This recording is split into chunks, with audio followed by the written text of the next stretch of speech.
ఈ మధుపదం YouTube channel వీడియోని subscribe చేసి గంట గుర్తును నొక్కి ఆల్ని సెలెక్ట్ చేసి ప్రతిరోజు యూట్యూబ్ ఓపెన్ చేసి అడుగున ఉన్న సబ్స్క్రిప్షన్ బటన్ నొక్కితే అన్ని లేటెస్ట్ వీడియోలు చూడవచ్చు. ఇది బ్రహ్మజ్ఞానావళిమాల శ్లోక సంపుటి యొక్క 4వ భాగం.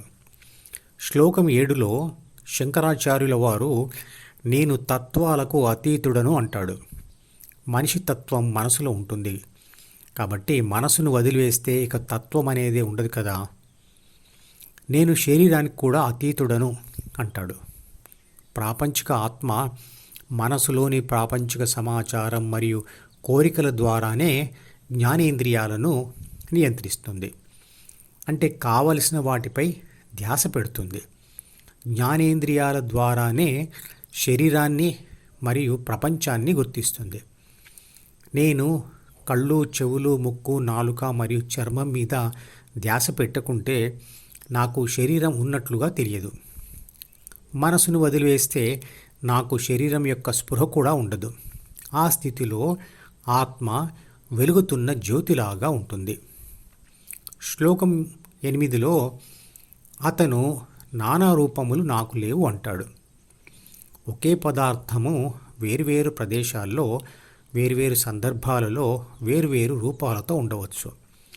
ఉదాహరణకు మనుషుల శరీరాలు, కానీ శక్తి ఎప్పుడైనా ఎక్కడైనా ఒకే రకంగా ఉంటుంది.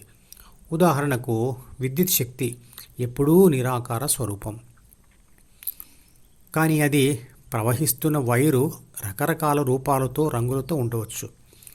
అలాగే అది ప్రవేశించిన విద్యుత్ బల్బులు, ఫ్యానులు అనేక రూపాలతో ఉంటాయి. కానీ నేను అనేది శక్తి. నేను ఈ శక్తి స్థితిలో స్థిరంగా ఉంటాను. అంటే పదార్థం నశిస్తుంది కానీ శక్తి ఒకచోట తగ్గితే మరో చోట పెరుగుతుంది కానీ నశించదు.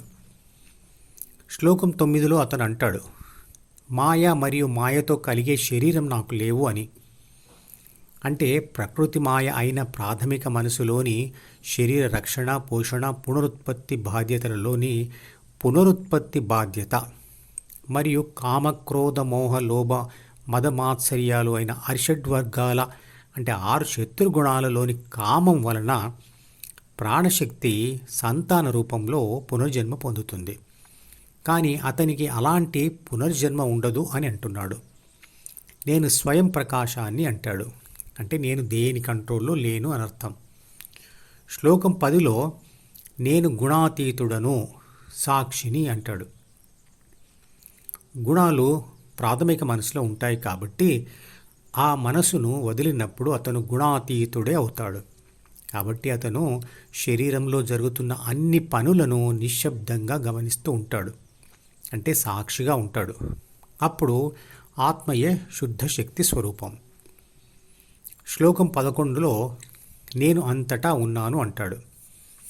అదేంటి, ఆత్మ శరీరంలో మాత్రమే ఉంటుంది కదా, అంతటి ఎలా ఉండగలుగుతుంది అంటే అతనిలోని ఆత్మ ధ్యానం చేస్తూ మనసు నుంచి విడిపోయి తను విశ్వశక్తిలో ఒక భాగం కాబట్టి లక్షణాలతో చూస్తే తానే విశ్వశక్తి అనుకుంటుంది. విశ్వశక్తి అంతటా విస్తరించి ఉంది కదా, అందుకే పరమాత్మను సర్వాంతర్యామి అంటారు కదా. శ్లోకం 12లో నాకు ఉద్వేగాలు లేవు అంటాడు. నిజమే, ద్వితీయ మనసులోనే భావాలు మరియు భావోద్వేగాలు ఉంటాయి కాబట్టి ఆత్మ ద్వితీయ మనసును విడిచిపెడితే ఉద్వేగాలు ఉండవు కదా.